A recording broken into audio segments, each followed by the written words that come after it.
आपका मेरे चैनल भक्ति का ज्ञान में हार्दिक स्वागत है। प्रिय भक्तगण, आज हम आपको एक कथा का श्रवण करा रही हूँ जो सुनने मात्र से आपके जीवन में सुख, संपत्ति और धन की वर्षा होगी। तो चलिए कथा को प्रारंभ करते हैं। भगवान शिव माता पार्वती से कहते हैं, हे देवी, इंसान को असली सुख कहाँ मिलता है?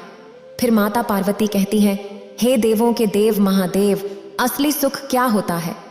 फिर भगवान शिव कहते हैं, हे देवी, आज मैं आपको एक सच्ची कहानी सुनाने जा रहा हूं कि असली सुख कहाँ मिलता है। इसलिए इस कहानी को ध्यान से सुनें और देखें। अगर आप यह कहानी सुन रहे हैं तो पूरा सुनिए। इस कथा को आधा अधूरा छोड़कर जाने की गलती मत करिएगा, क्योंकि इस पवित्र कथा को पूरा सुनने से मनचाहा फल की प्राप्ति होगी। इसलिए इस कथा को पूरा सुने। आप शिव भक्त हैं तो भोलेनाथ का अनादर ना करें। श्रद्धालुओं, एक समय की बात है, नगर से कोसों दूर एक पहाड़ की चोटी पर एक भिक्षुक सन्यासी रहते थे। वह उस पहाड़ की चोटी पर कुटिया बनाकर अपना जीवन व्यतीत कर रहे थे। एक दिन किसी कारणवश उन्हें पास के नगर में जाना पड़ा और उस यात्रा के दौरान उन्हें एक लावारिस बच्चा सड़क पर मिला। उसे देखकर उन भिक्षुक सन्यासी के मन में दया जाग उठी और वह उस छोटे से बच्चे को आश्रम ले आए। अब वह छोटा सा बच्चा उन भिक्षुक सन्यासी की देखरेख में बढ़ने लगा। वह प्रकृति की गोद में पलने लगा। देखते ही देखते समय बीतने लगा और अब वह लड़का करीब 7 साल का हो चुका था।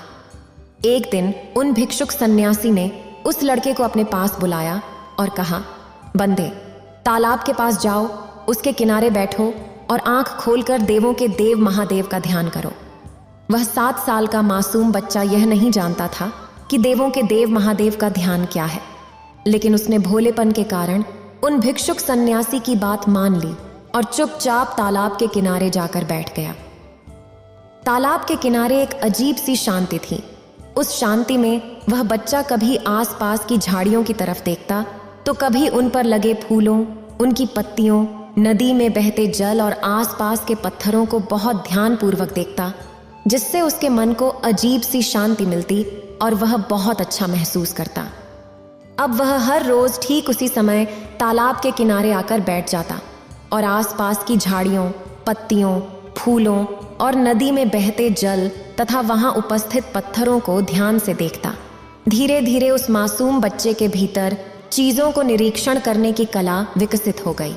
उसका मन धीरे धीरे एकाग्र होने लगा।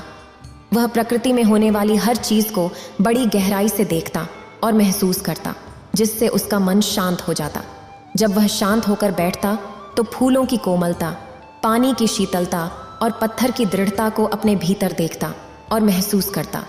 देखते ही देखते उसकी आंखें अपने आप बंद हो जातीं और वह उसी मुद्रा में काफी समय तक नदी के किनारे शांत बैठा रहता। जब भी उसकी आंखें खुलती तो वह आश्रम वापस लौट जाता। ऐसे ही कुछ और साल बीते और देखते ही देखते वह लड़का जवान हो चुका था। लेकिन जैसे जैसे वह नौजवान हो रहा था, उसके भीतर से निरीक्षण करने की शक्ति बढ़ चुकी थी। अब वह पहाड़ की चोटी पर बैठकर नगर की उस टिमटिमाती रोशनी को देखता जो उसे हर पल आकर्षित करती थी। अब वह चाहकर भी शांत नहीं बैठ पाता था। उसका मन हर पल उस नगर की ओर भागता था।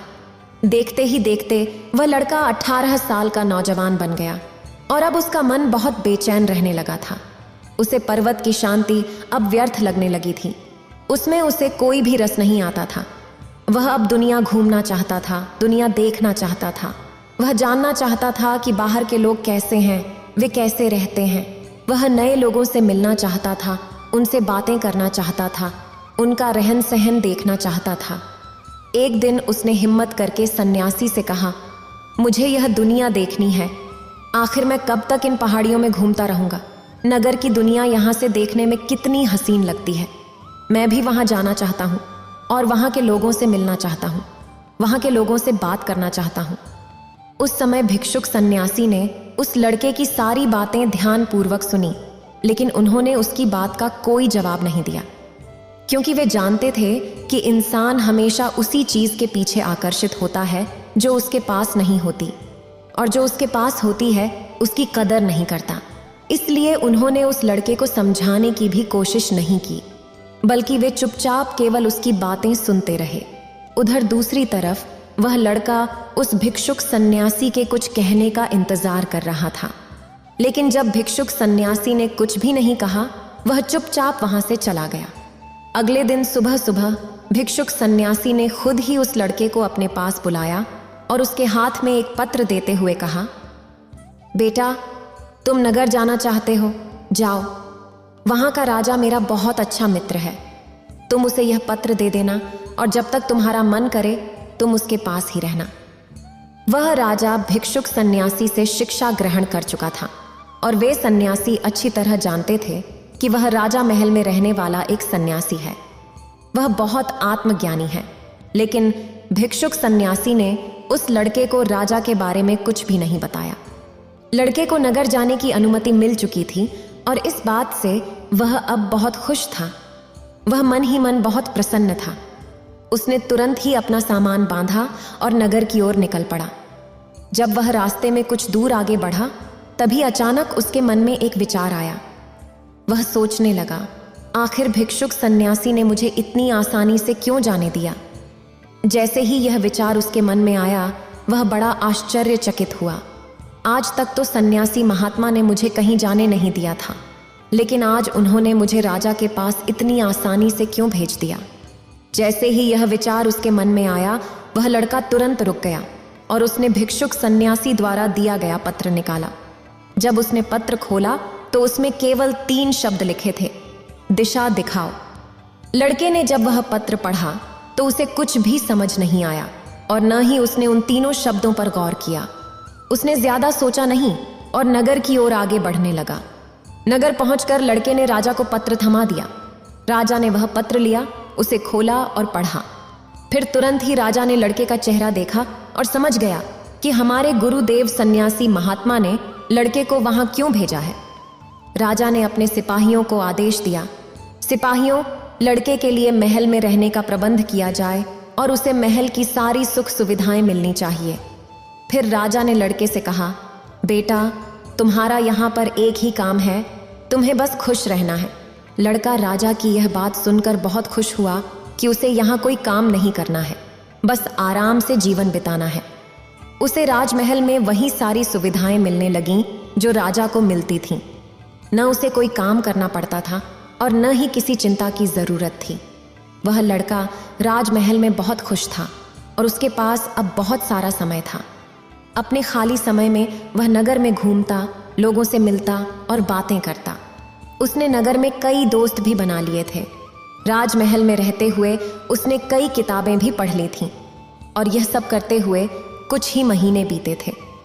लेकिन धीरे धीरे अब उसका मन इन सब चीज़ों से ऊबने लगा था। वह महसूस करने लगा था कि उसका मन हमेशा कुछ नया चाहता है, लेकिन जब कुछ नया मिल जाता है तो भी संतुष्ट नहीं हो पाता। उसका मन बेचैन ही रहता है। जब लड़के को इन बातों का एहसास हुआ और उसने अपने जीवन में ये सारी चीज़ें महसूस की, तो वह दूसरों पर ध्यान देने लगा। वह हर सुबह महल के बगीचे में जाया करता। वह बगीचा बहुत ही सुंदर और मनमोहक था और यह नगर का सबसे बड़ा बगीचा भी था। इस बगीचे में नगर का कोई भी व्यक्ति बिना किसी रुकावट के आ सकता था। वो लड़का अपना ज़्यादातर समय उस बगीचे में बिताता और वहाँ आने जाने वाले लोगों को ध्यान से देखता और उनका निरीक्षण करता। कुछ दिनों के निरीक्षण के बाद उसे यह समझ में आया कि लोगों के चेहरों पर हमेशा तनाव रहता है, चाहे वो अमीर हो या गरीब, व्यापारी हो या कर्मचारी। सभी के चेहरों को देखकर ऐसा लगता था जैसे लोगों का शरीर तो बगीचे में है, लेकिन उनका मन कहीं और भटक रहा है। लोगों के मन में एक अजीब सा तनाव है। लोग किसी न किसी परेशानी में हैं, चिंतित हैं, जिस कारण वे इस समय यहाँ पर पूरी तरह से मौजूद नहीं हैं। हालांकि उनका शरीर यहीं पर है, लेकिन उनका मन यहाँ नहीं है और बगीचे की सुंदरता और उसका आकर्षण भी लोगों के मन को शांत नहीं कर पा रहा था। उन लोगों को देखकर वो लड़का मन ही मन सोचता था कि ये लोग जिंदा तो हैं, पर जीना भूल गए हैं। केवल कुछ छोटे बच्चे ही हैं जो इस बगीचे में आकर सचमुच खुश होते हैं। यहाँ की खुशबू, यहाँ की हवा, यहाँ के आकर्षण को देखकर उनका मन खुश हो जाता है और वे खिलकर हंसते हैं। वे वर्तमान में जीना जानते हैं। उन सभी व्यापारियों और सेठों को देखकर आज उस लड़के के मन में कई तरह के विचार उत्पन्न हो रहे थे। वह सोच रहा था कि नगर में उन्नति करने वाले बड़े घर के लोग हमेशा खुश रहते होंगे, उन्हें किसी बात की कोई चिंता नहीं होती होगी।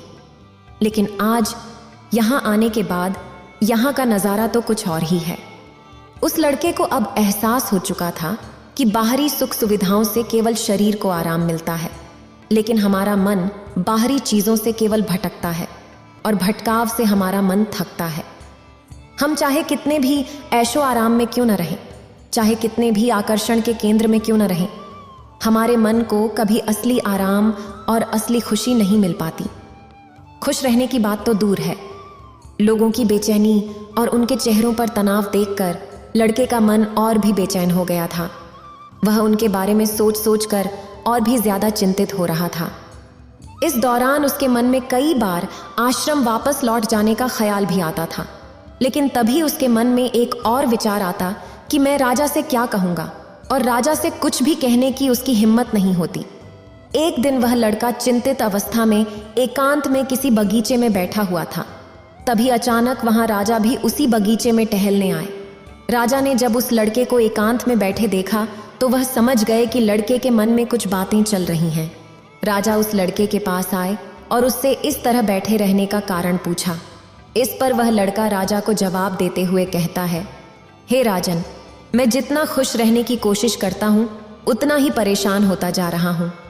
यहाँ नगर में लोगों के पास सब कुछ है, पैसा है, अच्छा घर है, खाने के लिए तरह तरह के पकवान हैं, लेकिन मन की शांति नहीं है। मैंने कई लोगों को देखा, फिर चाहे वह धनवान हो या कोई गरीब, कोई व्यापारी हो या फिर कोई कर्मचारी, सभी के चेहरे उतरे हुए हैं। सभी के चेहरों पर एक अजीब सा तनाव, चिंता और परेशानी है।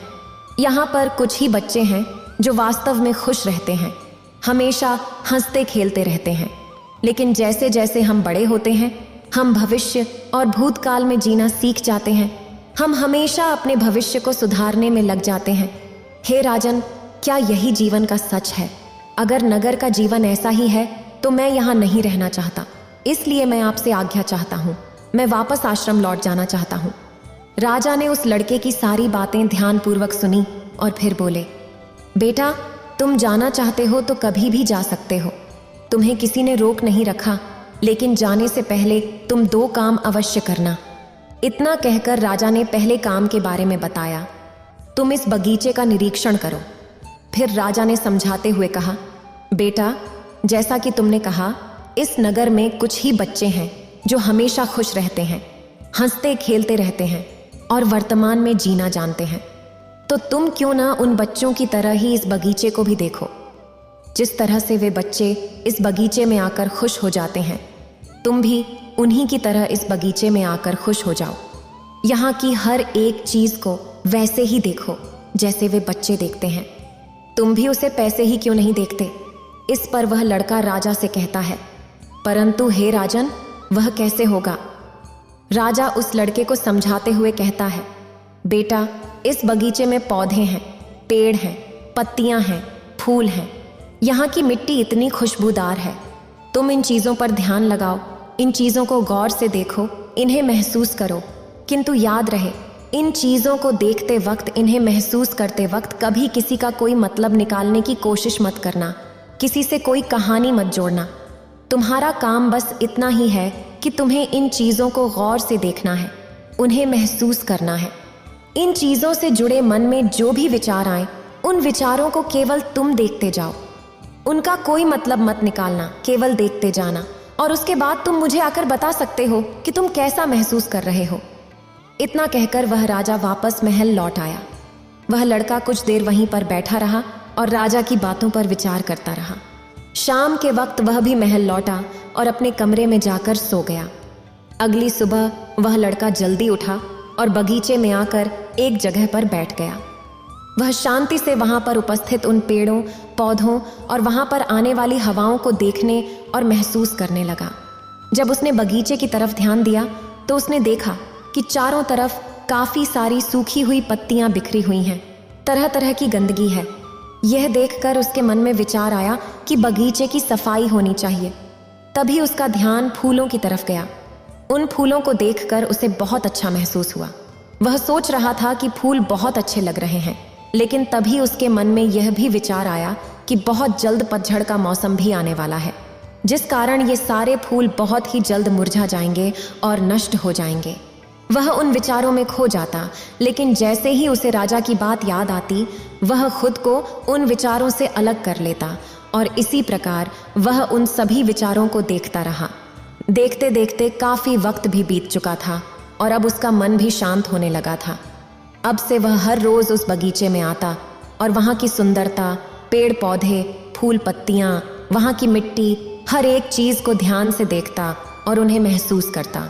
देखते ही देखते कई दिन बीत गए और अब वह लड़का जब भी उस बगीचे में आता तो वहाँ पर फूलों की कोमलता, पानी की शीतलता, धरती की स्थिरता और वहाँ आने वाली हवाओं को महसूस कर पाता।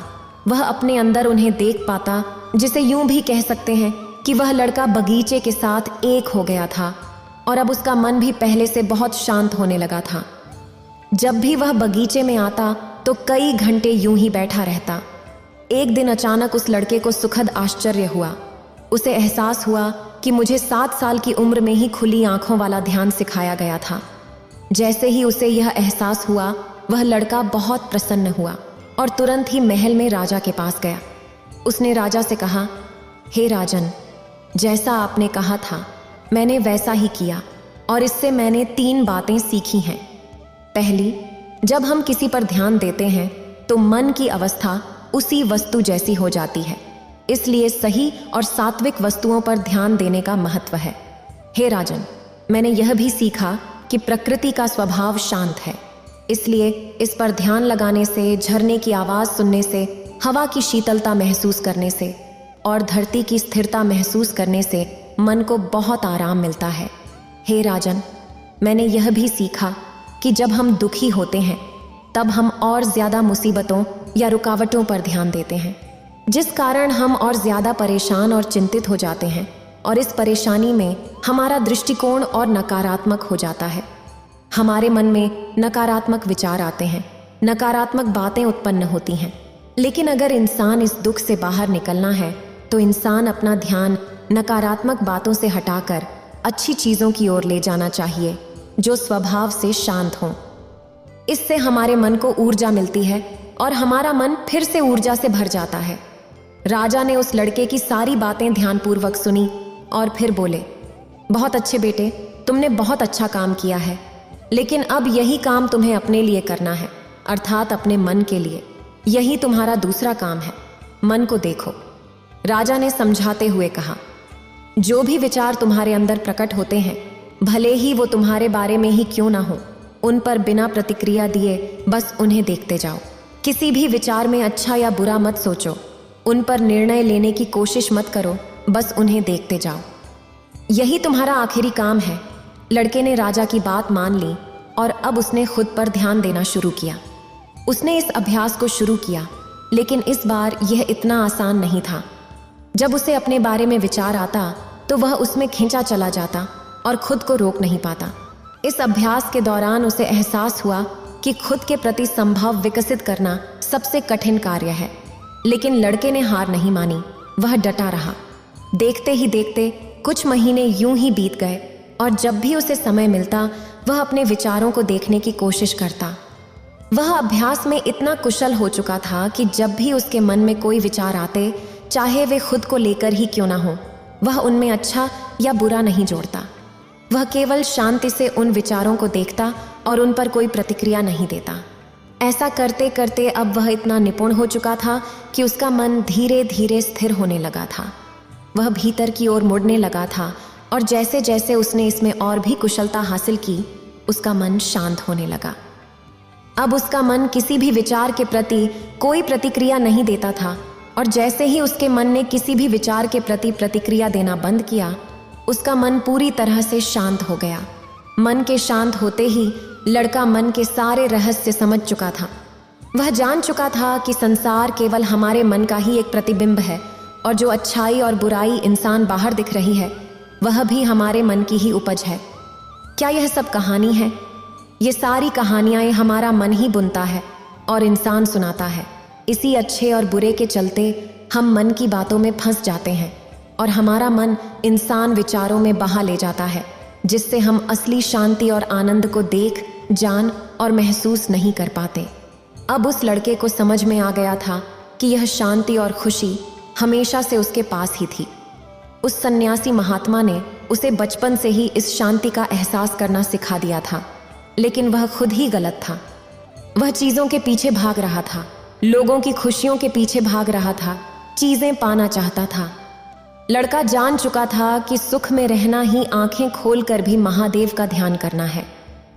अपने मन के प्रति भी संभाव रखना सबसे बड़ी शक्ति है, और यह शक्ति इंसान क्यों नहीं मिलती, इसके लिए इंसान निरंतर अभ्यास करते रहना होता है।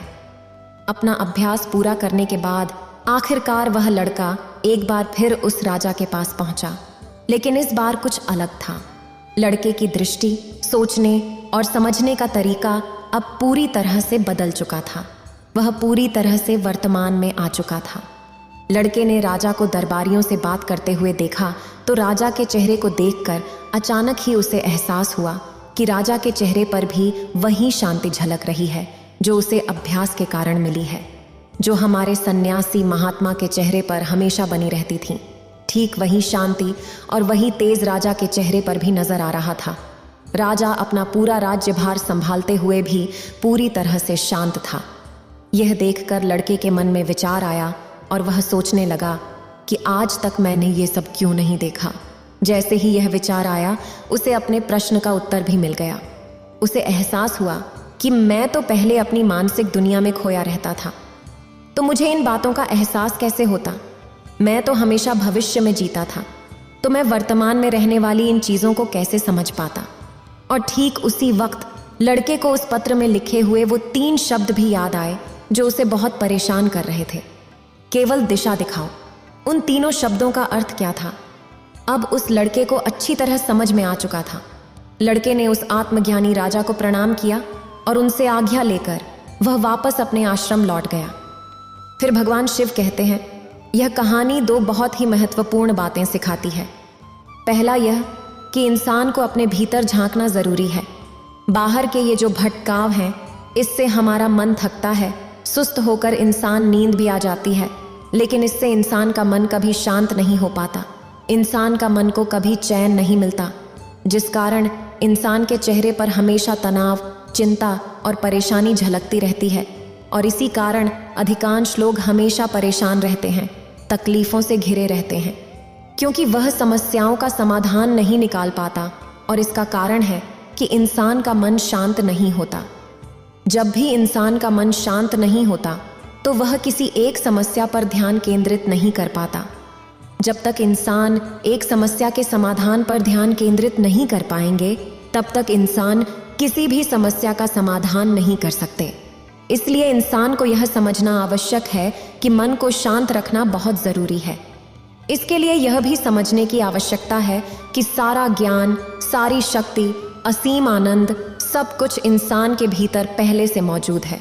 इसलिए सबसे पहले इंसान अपने अंदर की ओर मुड़ने की आवश्यकता है, क्योंकि जब तक इंसान अपने भीतर के आनंद को नहीं देखेंगे और महसूस नहीं करेंगे, तब तक इस बाहरी दुनिया में कभी भी वह असीम आनंद प्राप्त नहीं हो पाएगा, न ही उसे कभी महसूस कर पाएंगे। जैसा कि हमने पहले ही कहा कि इस बाहरी दुनिया में जो भी कहानी है, वह सारी कहानियां इंसान के भीतर ही पहले से मौजूद हैं, क्योंकि वह सारी कहानियां इंसान के मन में ही दिखा रहा है, इंसान का मन ही सुना रहा है। लेकिन अब यहाँ पर यह प्रश्न उठता है कि इंसान अपने भीतर की ओर कैसे मुड़े। इसके लिए इंसान को संभव मन की आवश्यकता है। इंसान अपने मन की कमियों को, चाहे वे अच्छे हों या बुरे, जैसे भी विचार हों, बस उन्हें देखते रहना है। ऐसा करने से इंसान मन के भीतर की लहरें धीरे धीरे शांत होने लगती हैं, क्योंकि जब इंसान अच्छे या बुरे का निर्णय नहीं कर पाते, जब इंसान कोई जजमेंट नहीं कर पाते, तब किसी भी प्रकार की कोई प्रतिक्रिया नहीं होती, और जहां कोई प्रतिक्रिया नहीं होती वहां मन नहीं होता। अर्थात इंसान के मन के सभी विचार पूरी तरह से समाप्त हो जाते हैं, विलीन हो जाते हैं, और मन में उठने वाली वो लहरें देखते ही देखते पूरी तरह से शांत हो जाती हैं। जब मन के समुद्र की वो लहरें शांत हो जाती हैं, तो पानी स्थिर हो जाता है, शांत हो जाता है और स्पष्ट हो जाता है। जितना इंसान अपने भीतर यह संभव उत्पन्न होता जाएगा, उतना ही इंसान का मन इस चंगुल से निकलते जाएंगे और फिर उतना ही भीतर से स्थिर होते जाएंगे। जितना स्थिर होंगे इंसान, उतनी ही स्पष्टता भी मिलेगी। किसी भी कार्य को करने के लिए इंसान उतनी ऊर्जा भी मिलेगी। और यदि हम उस समय पर किसी भी समस्या के समाधान के बारे में सोचें तो वह भी इंसान आसानी से खोज सकते हैं। इसके लिए इंसान को दूसरी बात भी याद रखनी चाहिए, और वह यह है कि केवल दिशा बदलने की आवश्यकता है। अर्थात जब भी इंसान के जीवन में कोई परेशानी आती है, तब आप जरा इस बात पर ध्यान दीजिएगा कि उस वक्त इंसान का मन सबसे ज्यादा बेचैन होता है।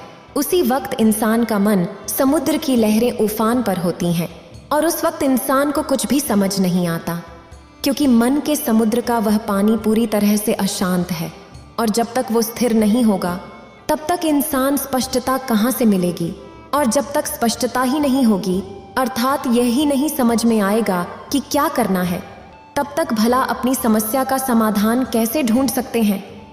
अक्सर परेशानी के वक्त मन में यह विचार जरूर उठता है कि आखिर मैं इतना परेशान क्यों हो रहा हूँ, मुझे किसी भी समस्या का समाधान क्यों नहीं मिल रहा, मेरा मस्तिष्क काम क्यों नहीं कर रहा।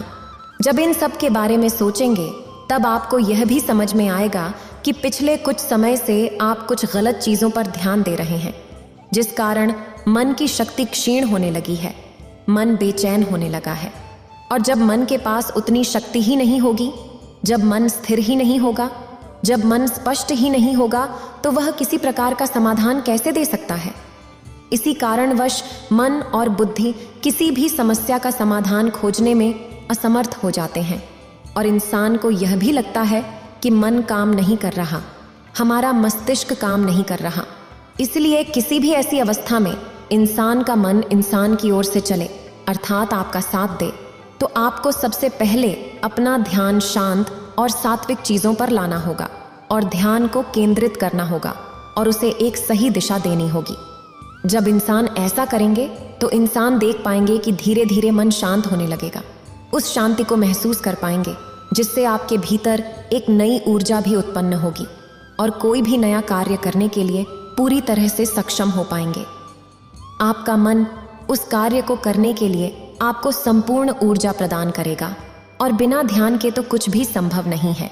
इसलिए अपने ध्यान को केंद्रित करना सीखें, अपने मन के विचारों पर ध्यान दें, उन्हें सही दिशा में आगे बढ़ाना सीखें, और इसका निरंतर अभ्यास ही आपको इसमें निपुण बना सकता है। लेकिन हम में से अधिकांश लोग केवल 10 दिन प्रयास करके सोचते हैं कि उन्हें ध्यान से कुछ नहीं मिलता, तो यह सही नहीं है। ध्यान से इंसान को कुछ नहीं मिलता, बस हमारे सोचने समझने की शक्ति, ध्यान केंद्रित करने की शक्ति, विचारों को सही दिशा देने की शक्ति, मन पर नियंत्रण साधने की शक्ति, इन सब में सुधार होता है, और ऐसे ही कई फायदे हैं। जब आप इसका निरंतर अभ्यास करते हैं तो ये सारी चीजें अपने आप ही आप में विकसित होने लगती हैं। हालांकि ये चीजें इंसान को नजर नहीं आती, लेकिन धीरे धीरे जब इंसान इन्हें महसूस करते हैं और अभ्यास करते हैं, तो ये सारी चीजें इंसान को धीरे धीरे समझ में आने लगती हैं। और हाँ, एक बात और ध्यान रखें, ऐसा नहीं है कि यदि इंसान ने 1 महीने लगातार ध्यान किया और उसके बाद इंसान के अंदर ये सारी क्षमताएं आ जाएंगी। ऐसा होना संभव भी है और नहीं भी, क्योंकि यह इंसान के ध्यान शक्ति पर निर्भर करता है कि इंसान ने ध्यान किस प्रकार लगाया है, इंसान का ध्यान कितना गहरा हुआ है।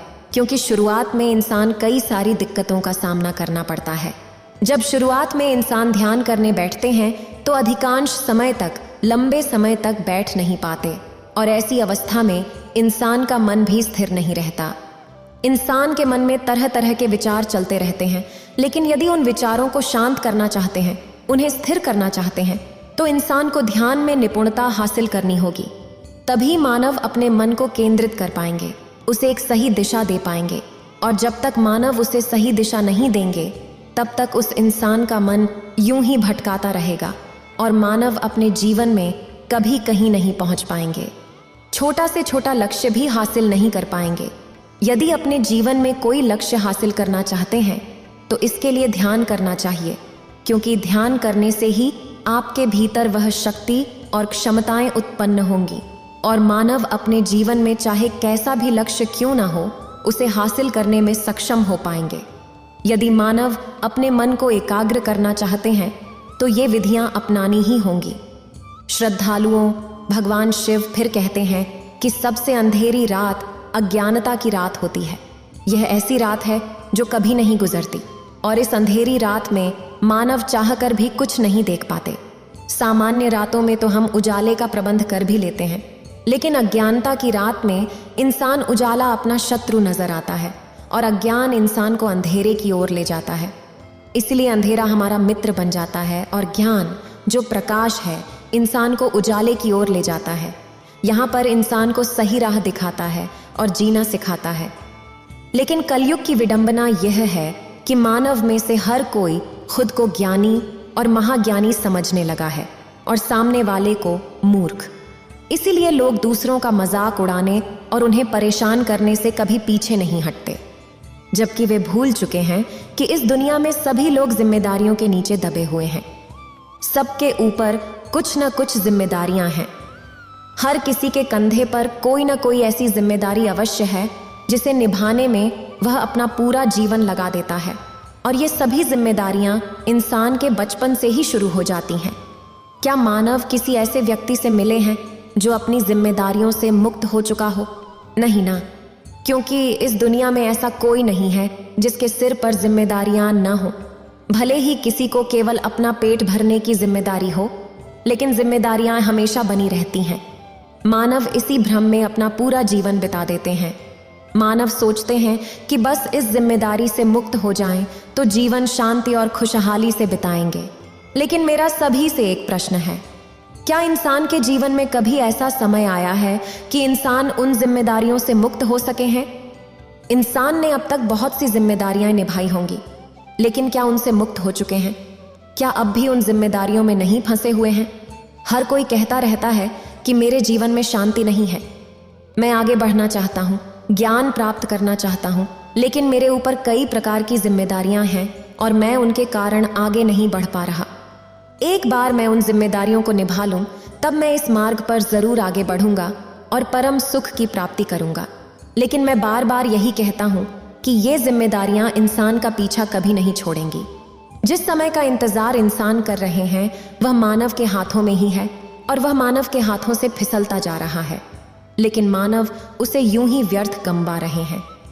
मेरा सभी से एक सवाल है, क्या इंसान ने इतने दिनों में कभी भी अपने लिए सिर्फ 5 मिनट निकाले हैं? क्या मानव कहीं पर 5 मिनट बैठकर शांति से यह सोच सकते हैं कि मेरा जीवन कहाँ जा रहा है, किस दिशा में बढ़ रहा है और आगे मेरे जीवन में क्या होगा? मुझे यकीन है कि अधिकांश लोग यह नहीं कर पाए होंगे, क्योंकि अब भी मानव यही सोचते हैं कि मेरे ऊपर भी जिम्मेदारियां हैं, मुझे उन जिम्मेदारियों को पूरा करना है। इंसान अक्सर ये सोचते हैं कि उसके बाद मैं इत्मीनान से अपने लिए समय निकालूंगा, लेकिन मैं फिर यही कहता हूं कि यह होना संभव नहीं है। तो चलिए एक बार फिर इसे एक कहानी के माध्यम से समझते हैं। बहुत समय पहले की बात है। एक नगर में एक महान भिक्षु रहा करते थे। उनकी ख्याति दूर दूर तक फैली हुई थी। लोग उनके पास अपनी समस्याएं लेकर आते और समाधान लेकर ही जाते। एक दिन एक बूढ़ा व्यक्ति उन गुरु के पास आया और उन्हें प्रणाम करके कहता है, हे गुरुवर, क्या आप मुझे बता सकते हैं कि मैं कब तक अपनी जिम्मेदारियों से मुक्त हो पाऊंगा? मैं ज्ञान के मार्ग पर आगे बढ़ना चाहता हूँ। मैं सोचता था कि जब मैं अपनी सारी जिम्मेदारियां निभा लूंगा तब इस मार्ग पर अवश्य आगे बढ़ूंगा, लेकिन आज तक मैं अपनी जिम्मेदारियों से मुक्त ही नहीं हो पाया। जिम्मेदारियां मेरा पीछा छोड़ने का नाम ही नहीं लेती, वे तो हमेशा मेरे पीछे ही लगी रहती हैं। अब आप ही बताइए मैं क्या करूं? इस पर वह बहुत हंसने लगे और उस बूढ़े व्यक्ति से बोले, बंदे, तुमने अब तक कौन कौन सी जिम्मेदारियां निभाई हैं? बूढ़ा व्यक्ति बोला, हे गुरु, जब मैं छोटा था तो मुझे लगता था कि बड़ा होना बहुत अच्छा है। एक बार बड़ा हो जाऊं तो पढ़ाई लिखाई की सारी जिम्मेदारियां हमेशा के लिए खत्म हो जाएंगी। बड़ा हुआ तो लगा कि व्यापार या कोई अच्छा पद पालूंगा तो जिम्मेदारियों से मुक्त हो जाऊंगा। फिर मैंने शादी कर ली और सोचा कि एक बार मेरे बच्चे पढ़ लिख लेंगे, कामयाब हो जाएंगे, तब मैं जिम्मेदारियों से मुक्त हो जाऊंगा। देखते देखते काफ़ी समय बीत गया और अब मेरे बच्चे बड़े हो चुके हैं। कुछ कामयाब हो गए हैं और कुछ नालायक रह गए। फिर लगा कि उनकी शादी करवा देनी चाहिए। एक बार उनके सिर पर जिम्मेदारी आ जाएगी तो वे खुद ही सुधर जाएंगे। यही सोचकर मैंने उनकी शादी भी करवा दी। फिर मन में यह लालसा उठी कि कम से कम अपने पोते पोतियों का मुंह तो देख लूं, एक बार उनसे मिल लूं, उन्हें गले लगा लूं तो मेरा जीवन पूरा हो जाएगा, मैं संपन्न हो जाऊंगा। देखते देखते समय बीतता गया और आखिरकार मैंने अपने पोते पोतियों का मुंह भी देख लिया। लेकिन उन्हें देखकर मेरे मन में एक और लालच जाग उठा। मुझे लगने लगा कि उनकी अच्छी शिक्षा भी मेरी ही जिम्मेदारी है। कम से कम उन्हें बड़ा होते हुए तो देख लूं, और आज वे सभी बड़े हो चुके हैं। अब लगता है कि वे सब कामयाब हो जाएं तो मेरी सारी जिम्मेदारियां खत्म हो जाएंगी। ऐसे ही काफी समय बीत चुका है और अभी 3 दिन पहले ही मेरी पत्नी की मृत्यु हो गई। तब मेरे मन में यह ख्याल आया कि एक दिन मैं भी इसी प्रकार मृत्यु को प्राप्त हो जाऊंगा। लेकिन अब तक मैं अपनी जिम्मेदारियों से मुक्त नहीं हो पाया। मुझे समझ नहीं आ रहा कि मैं अपनी जिम्मेदारियों से कैसे मुक्त हो सकता हूँ। क्या आप मुझे इसका कोई उपाय बता सकते हैं? क्या आप मुझे कोई राह दिखा सकते हैं? इस पर वह बहुत मुस्कुराने लगे और बूढ़े व्यक्ति से बोले, बंधे, तुम मेरे साथ चलो। इतना कहकर वे सब बूढ़े व्यक्ति को एक नदी किनारे ले गए और वहां जाकर उन्होंने उस व्यक्ति को एक किनारे पर बैठा दिया और खुद भी बगल में बैठ गए। फिर वे उस व्यक्ति से बोले, बंदे, देखो, मैं इस नदी के दूसरे किनारे पर जाना चाहता हूं और तुम बस देखते रहो कि मैं कैसे उस दूसरे किनारे तक पहुंचता हूं। इतना कहकर वे चुपचाप उस नदी के किनारे पर बैठे रहे। देखते देखते दोपहर का समय हो गया, लेकिन अब तक वह गुरु वहीं बैठे थे। इसी प्रकार देखते देखते दोपहर भी ढल चुकी थी और संध्या का वक्त हो चुका था, लेकिन वह गुरु नदी के उसी किनारे पर बैठे ही थे। यह देखते देखते उस बूढ़े व्यक्ति का सब्र भी टूट चुका था। आखिरकार उस बूढ़े व्यक्ति ने उन भिक्षु से पूछा, हे गुरुवर, आप यह क्या कर रहे हैं? इसके जवाब में वे भिक्षु बोले, बंदे, मैं नदी के इस किनारे से दूसरे किनारे तक जाने की तैयारी कर रहा हूं। इस पर वह बूढ़ा व्यक्ति क्रोधित हो उठा और उन भिक्षु से कहने लगा, देखते देखते सुबह से शाम हो गई है, लेकिन आप अभी भी वहीं के वहीं हैं। इस तरह आप इस नदी को कैसे पार कर सकते हैं? आप इस नदी के दूसरे किनारे पर कैसे पहुंच सकते हैं? अगर आप मेरे सवालों का जवाब नहीं देना चाहते तो कोई बात नहीं, मैं यहां से चला जाता हूं, लेकिन इस तरह मुझे तंग मत कीजिए। इस आरोप और भिक्षु बूढ़े व्यक्ति से कहते हैं, सब्र रखो, बस एक बार इस नदी का सारा पानी बह जाए तब मैं इस नदी को पार कर लूंगा। इस नदी के दूसरे किनारे पर आरोप में अवश्य ही पहुंचाऊंगा। इस पर बूढ़े व्यक्ति का क्रोध और बढ़ गया और वह कहता है, हे गुरुवर, कहीं आप पागल तो नहीं हो गए? इस नदी का पानी कैसे खत्म हो सकता है? यह तो लगातार बहती रहती है। क्या आप इसके लिए जीवन भर यहीं बैठे रहेंगे? ऐसे तो आपका पूरा जीवन समाप्त हो जाएगा, लेकिन यह नदी इसी तरह बहती रहेगी। इसका पानी कभी खत्म नहीं होने वाला। बूढ़े व्यक्ति की आवाज सुनकर वह बद भिक्षु मुस्कुराने लगे और बोले, बंदे, मैं भी तो तुम्हें यही समझाने की कोशिश कर रहा हूं। इस नदी का पानी जिम्मेदारियों की तरह है, जो एक पूरी होती है तो दूसरी आती है, और इसी तरह दूसरी पूरी होती है तो तीसरी आती है, और ये जिम्मेदारियां लगातार इस नदी की तरह बहती रहती हैं। हमारी जिम्मेदारियां कभी खत्म नहीं होती, जैसे एक के बाद 11 और फिर एक, इसी तरह ये नदी का पानी लगातार बहता रहता है। अगर तुम इन जिम्मेदारियों के खत्म होने का इंतजार करोगे तो तुम नदी के एक किनारे पर ही बैठे रह जाओगे और वहीं तुम्हारा पूरा जीवन बीत जाएगा। यही विडंबना है, हर इंसान यही करता है। वह नदी के एक किनारे पर बैठकर पानी के खत्म होने का इंतजार करता रहता है और देखते ही देखते खुद ही खत्म हो जाता है। तुमने भी अब तक यही किया है। अगर तुम्हें नदी के दूसरे किनारे पर पहुंचना है, यानी ज्ञान रूपी नदी के दूसरे किनारे पर जाना है, तो तुम्हें किसी भी तरह इस जिम्मेदारी रूपी नदी को पार करना ही होगा। जिम्मेदारियों का रूप जरूर बदलता है, लेकिन जिम्मेदारियां नहीं बदलती। जैसे एक सामान्य इंसान के जीवन में तरह तरह की जिम्मेदारियां होती हैं, वैसे ही एक बुद्धत्व प्राप्त व्यक्ति की भी कई जिम्मेदारियां होती हैं कि वह अपने ज्ञान से इस संसार को परिचित कराए, ताकि दूसरे लोग उस मार्ग पर चल सकें, सही राह पा सकें और अपने अंधकार से बाहर आ सकें। लेकिन हम सामान्य इंसान जो इस किनारे पर बैठकर अपनी जिम्मेदारियों के खत्म होने का इंतजार करते रहते हैं, वे कभी उस दूसरे किनारे तक नहीं पहुंच पाते। जबकि एक बुद्धत्व प्राप्त व्यक्ति जो नदी के दूसरे किनारे पर है, वह अपनी जिम्मेदारियां स्वतंत्र होकर निभाते हैं और किसी जिम्मेदारी के बोझ के नीचे दबे नहीं होते। वे स्वतंत्र रूप से अपना कर्म करते रहते हैं। आगे वह बहुत भिक्षु उस बूढ़े व्यक्ति से कहते हैं कि हम मनुष्य कभी भी अपनी जिम्मेदारियों से मुक्त नहीं हो सकते। जब तक हमारा यह जीवन है तब तक इंसान कर्म तो करना ही होगा, तब तक हमारे सिर पर जिम्मेदारियां तो होंगी ही। भले ही वह अपना रूप बदल लें, लेकिन जिम्मेदारियां तो अवश्य ही रहेंगी। इसलिए तुम अपने जीवन काल में इनसे मुक्त नहीं हो सकते। चाहे स्वयं का पेट भरने की जिम्मेदारी क्यों ना हो, किंतु तुम्हें उसे निभाना ही पड़ेगा। इसलिए अपनी जिम्मेदारी को निभाते हुए यदि तुम नदी में तैरकर उसे पार करना चाहो तो तुम कर सकते हो, या तुम चाहो तो उस नदी को नाव में बैठकर पार कर सकते हो, या फिर तुम चाहो तो उस नदी पर पुल बनाकर भी उसे पार कर सकते हो। यदि तुम्हें ज्ञान प्राप्त करना है तो जिम्मेदारियों के बीच से रास्ता बनाकर ही तुम्हें आगे जाना होगा। किंतु यदि तुम केवल जिम्मेदारियों के खत्म होने का इंतजार करते रहोगे तो एक दिन सब कुछ खत्म हो जाएगा और लोग कहेंगे कि खाली हाथ आए थे और खाली हाथ ही चले गए। इसलिए अपने कर्तव्य से पीछे मत हटो। और साथ ही यदि तुम्हें कुछ पाना है, अर्थात यदि तुम्हें ज्ञान पाना है, तो तुम्हें इस नदी को पार करना ही होगा। इतना कहकर वह बहुत भिक्षु शांत हो गया और वह बूढ़ा व्यक्ति समझ चुका था कि उसने अब तक क्या गलती की थी। उसने उन गुरु को प्रणाम किया और उन भिक्षुओं से कहा, हे गुरु, मैं आपकी बात अच्छी तरह से समझ चुका हूँ।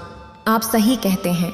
मैंने अपना सारा जीवन केवल नदी के इस किनारे पर ही बिता दिया, किंतु मैं आपको वचन देता हूँ, जो मेरा बचा हुआ जीवन है मैं इसे नदी पार करने में लगाऊंगा। मैं ज्ञान रूपी दूसरे किनारे पर जाने के लिए हर मुमकिन कोशिश करूंगा और मैं वहां तक पहुंच कर ही रहूंगा। श्रद्धालुओं, फिर भगवान शिव कहते हैं, इंसान के जीवन में भी कुछ ऐसा ही होता है। अपनी जिम्मेदारियों के तले कुछ इस प्रकार दब गए हैं कि इंसान अपने लिए समय तक नहीं निकाल पाते। लेकिन इंसान को यह सोचना चाहिए और एक पल के लिए यह विचार करना चाहिए, यदि मानव अपने लिए समय नहीं निकालेंगे तो मानव कभी यह नहीं सोच पाएंगे कि जीवन कहाँ जा रहा है, किस दिशा में बढ़ रहा है। और अगर मानव सोचने और विचारने में सक्षम नहीं होंगे तो मानव भी उस नदी की तरह केवल एक दिशा में बहते चले जाएंगे। इंसान कभी नहीं समझ पाएंगे कि अपने जीवन में क्या हासिल किया और क्या खोया। लेकिन अगर मानव किसी भी मोड़ पर एक पल के लिए ठहर कर सोचें कि अब तक क्या पाया और क्या खोया है और आगे आपको क्या पाना है, तो निश्चित रूप से जीवन को सही दिशा दे पाएंगे। अन्यथा इंसान का जीवन भी नदी के एक किनारे पर ही रह जाएगा और इंसान वहां से लोगों को आते जाते देखते रहेंगे, लेकिन आप कुछ कर नहीं पाएंगे। इसलिए मैं सभी से कहता हूं कि दिन में एक बार केवल 5 मिनट के लिए ही सही अपने लिए समय जरूर निकालें और अपने आप से सवाल करें कि आप क्या चाहते हैं और आप अपने जीवन को किस प्रकार बनाना चाहते हैं। इतना कहकर भगवान शिव इस कहानी को समाप्त करते हैं। अगर आपको ये वीडियो अच्छी लगी हो तो लाइक करें और शेयर करें और मेरे चैनल भक्ति का ज्ञान को सब्सक्राइब करें। आपका धन्यवाद।